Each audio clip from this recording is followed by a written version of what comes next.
Bueno, Cristóbal, estamos acá nuevamente. Gracias Hola, por invitarme. Feliz de continuar con nuestras conversaciones sobre esta cartografía antropológica del ser humano. Y hoy día estamos, ¿cierto?, con un tema que nos convoca que es de todo interesante, ¿cierto?, muy interesante, que es el sujeto universal, ¿cierto?, claro. esta concepción. Eh, ¿Cómo estás? Bien, bien. Bueno, partamos Claro. por algo. Yo revisando tu cartografía, realmente una de las características que tiene tu trabajo es como al inicio de cada capítulo se produce este encadenamiento, esta amalgama que se empieza también a separar al mismo tiempo con esta concepción antropológica que la precede, ¿cierto? Entonces tú partes estableciendo una tensión muy interesante, ¿cierto?, en relación al sujeto kantiano, a este sujeto finito, que es esta idea que tú le llamas como esta claustrofobia de la experiencia, ¿cierto? Este sujeto que... Y hay una cosa que me llevó a pensar, digamos, el paso del sujeto finito al sujeto universal, que es, bueno, el sujeto con finito, uno podría pensar, tú sabes que yo soy psicólogo, entonces uno dice, bueno, cuando el sujeto se plantea ciertos límites, gana también ciertos márgenes de libertad. O sea, el límite, ¿cierto? Lo finito te da cierta Claro. sensación de seguridad. No obstante, digamos, con Schelling, ¿cierto?, con Fichte, con Hegel, ¿cierto?, nos abrimos a esta conciencia que surge o se presenta desde la negación de sí misma, Claro. ¿cierto? Claro. Para encontrar el camino, como diría Hegel, hacia lo absoluto. Claro. Y bueno, tú lo podrás desarrollar mucho mejor. Entonces, ¿cómo entender este movimiento, esta desesperación, digamos, por salir de esta finitud? Claro. Claro, de un lado, ¿cierto? Bueno, por supuesto, habría que destacar, digamos, ¿no es cierto?, la justificación que tiene, ¿cierto?, esta entrada de la experiencia, así como un nuevo acceso al ser y la verdad, ¿no? Y como eso, por decirlo así, inunda gran parte, así un primer momento, ¿cierto?, o si tú quieres, como un segundo momento, así en la modernidad, considerando que el primer momento ha sido Descartes, digamos, ¿no?, y luego esta segunda fase, digamos, ¿no? Entonces, claro, viene toda una fascinación y que al mismo tiempo es lo que va a posibilitar el desarrollo científico y demás, o sea, con logros gigantescos, digamos, ¿no? Pero claro, como tú mismo lo planteas, te fijas tú, Kant, como, bueno, el gestor del ser humano finito, digamos, ¿no es cierto?, que está poniendo límites, digamos, ¿no es cierto?, límites. ¿No? Y entonces, claro, quedamos sometidos, por decirlo así, significativamente como estos límites de la experiencia, digamos, ¿no es cierto? ¿No? Es cierto que con la razón práctica, ¿cierto?, sucede algo distinto, ¿no?, en que ya sucede como necesaria desde el punto de vista kantiano transposición o transgresión de esos límites, digamos, ¿no es cierto?, para poder fundamentar la moral, y en fin, etcétera. Pero al menos en el campo de la razón teórica, bueno, quedamos como, ¿no?, acotados a estos límites, y eso a la larga, digamos, nos genera como eso que llamo, ¿cierto?, una claustrofobia de la experiencia, digamos, ¿no? Entonces es muy comprensible, ¿no?, ¿cierto? Porque yo creo que lo que siempre hay que tener en cuenta, digamos, que tú también lo mencionabas, digamos, ¿no es cierto?, es claro, el recorrido, digamos, ¿no?, la travesía de la cartografía antropológica, digamos, ¿no?, y uno podría llegar aquí, vaya todos los sacrificios que ha habido que hacer, digamos, ¿no?, ¿cierto?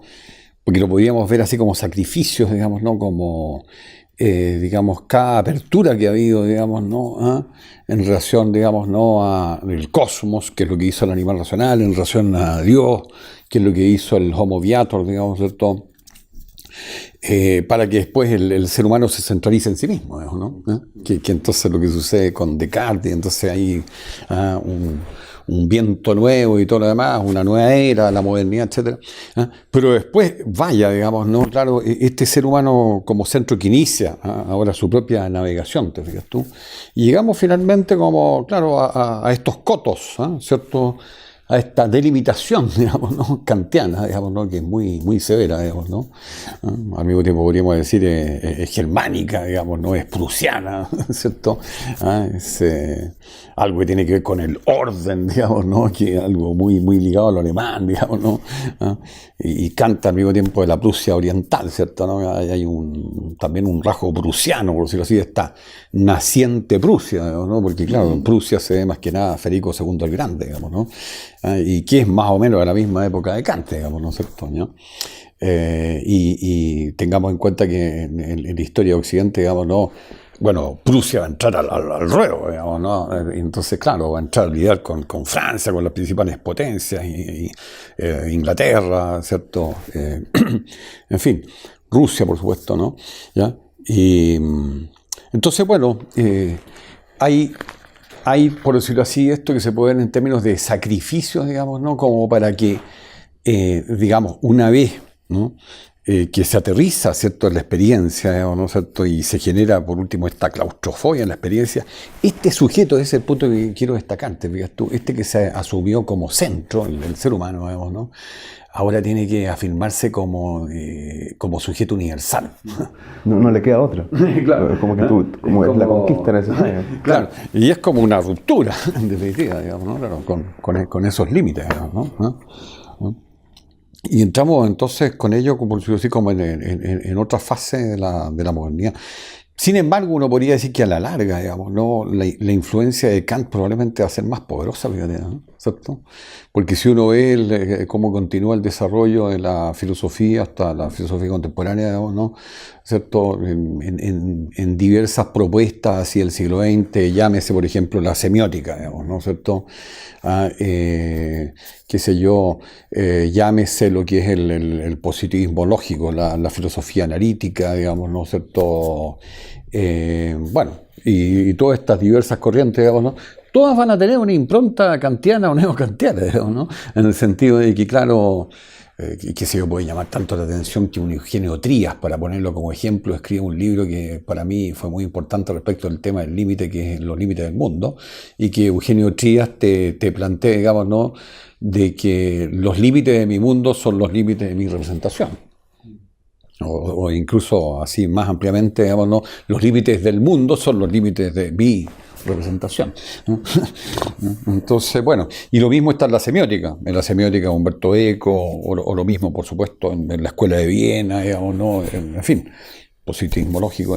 Entonces, la filosofía analítica sigue más o menos lo mismo, y en general también es la marca que tiene la epistemología. ¿Cierto?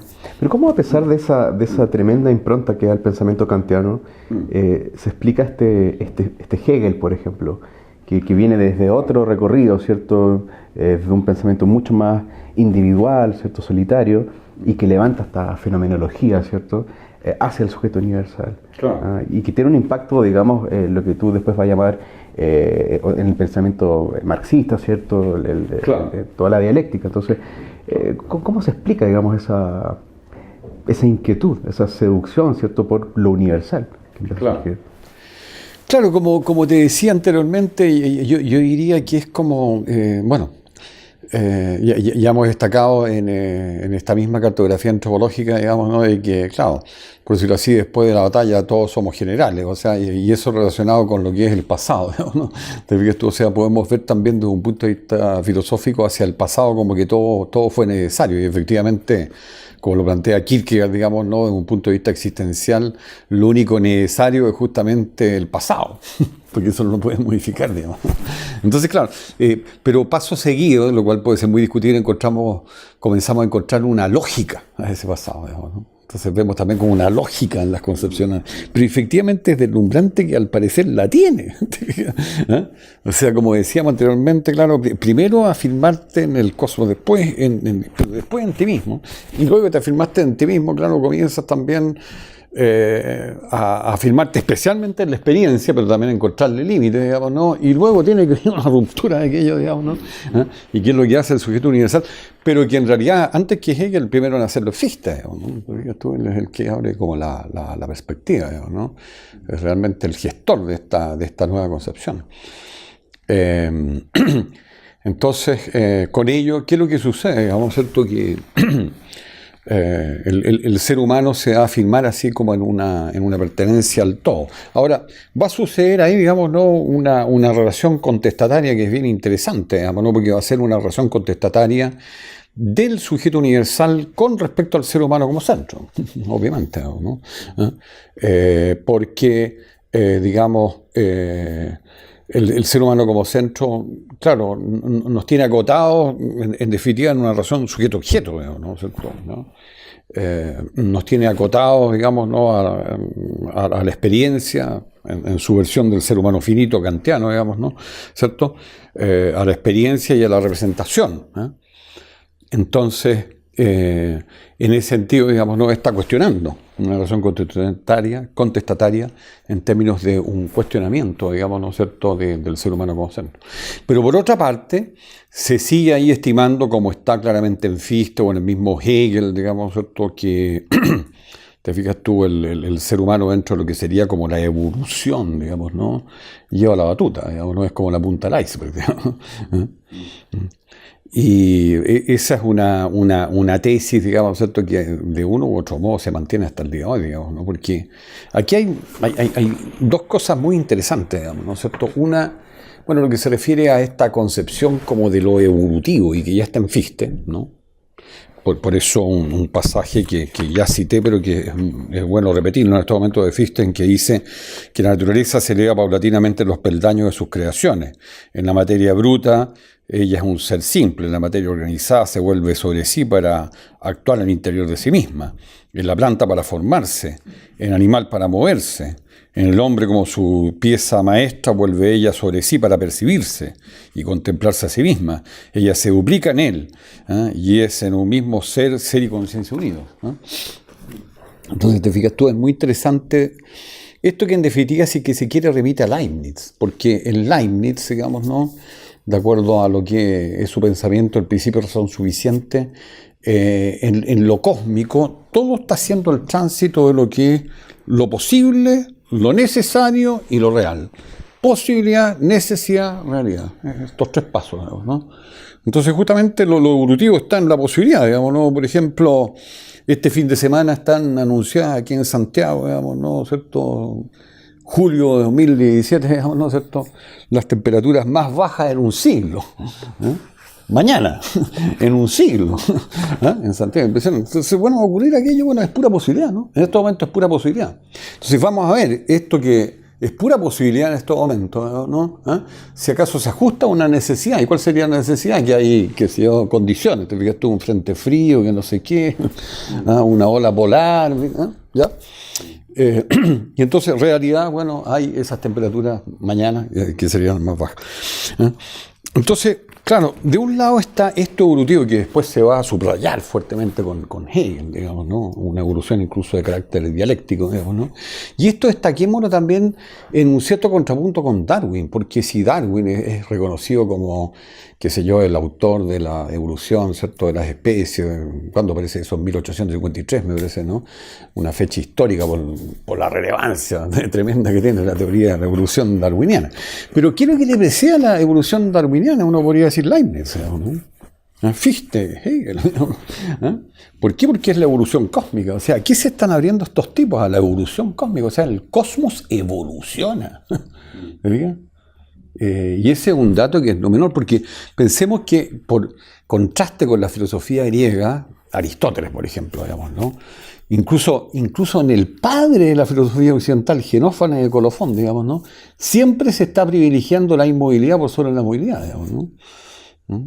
¿Te fijas? Entonces también al ser humano, ¿cierto?, le ha costado mucho, que por supuesto ya está en Aristóteles, el movimiento y el cambio, metabolé, kínesis como concepción de la física, de la naturaleza y todo aquello, pero le ha costado mucho, digamos, ¿no?, por decirlo así, como si alguna vez con el Homo sapiens el cosmos estuvo, pero tal vez no de un modo racional, no para nuestra racionalidad, sino para un sentir, para, no sé, otros accesos.